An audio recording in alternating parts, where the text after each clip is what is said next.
Talking about my latest obsession, vintage Nikkor lenses, and how I ended up with this motley crew of lenses in front of me. I've always shot with Nikons, so it's actually really funny how it took years for me to realize that lenses actually went backwards. Every other camera manufacturer on the planet had reverse focus, reverse mount.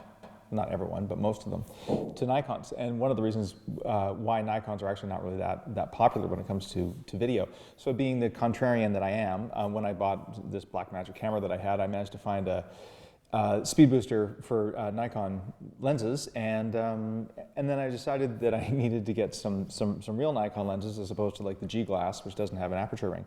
So first lens I bought, of course, was the 28-28, which I think they stopped manufacturing it like a year ago. Sort of one of the iconic Nikon lenses, then followed by the 24, and this one actually is declicked. It's for video, and now that I use it for photography, I need to buy another one or figure out how to re-click it. And then I bought a 35 f2, which is around here somewhere. That one? Is that a 35 f2?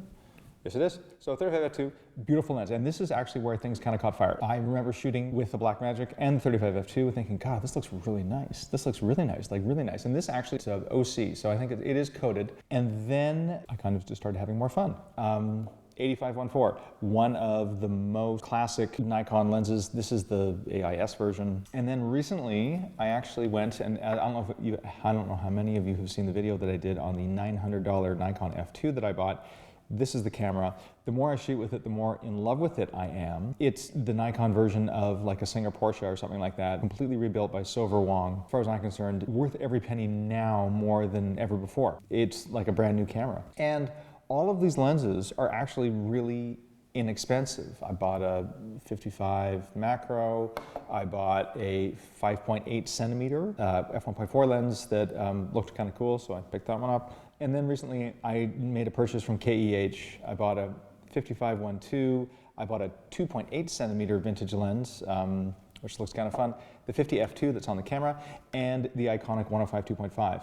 And I wanted the 10.5 centimeter 2.5, and I actually bought the 10.5 centimeter 2.5, but there was a misunderstanding. I got the 105. Not complaining, but what I would love is I would love the 105 2.5 that actually has the Heliar design with multiple aperture blades. I can adapt them all, I believe, on the Z8, which I'm looking forward to doing, trying them all out.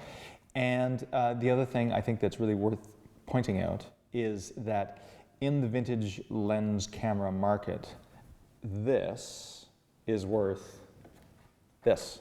And this is my M2 with a collapsible 50-2.8. So it's actually worth more than the M2. But if I had a 35 f2 on my M2, then the price would be roughly the same. So you get a camera body, basically brand new with 11 lenses, or you get an M2 with a 35 f2.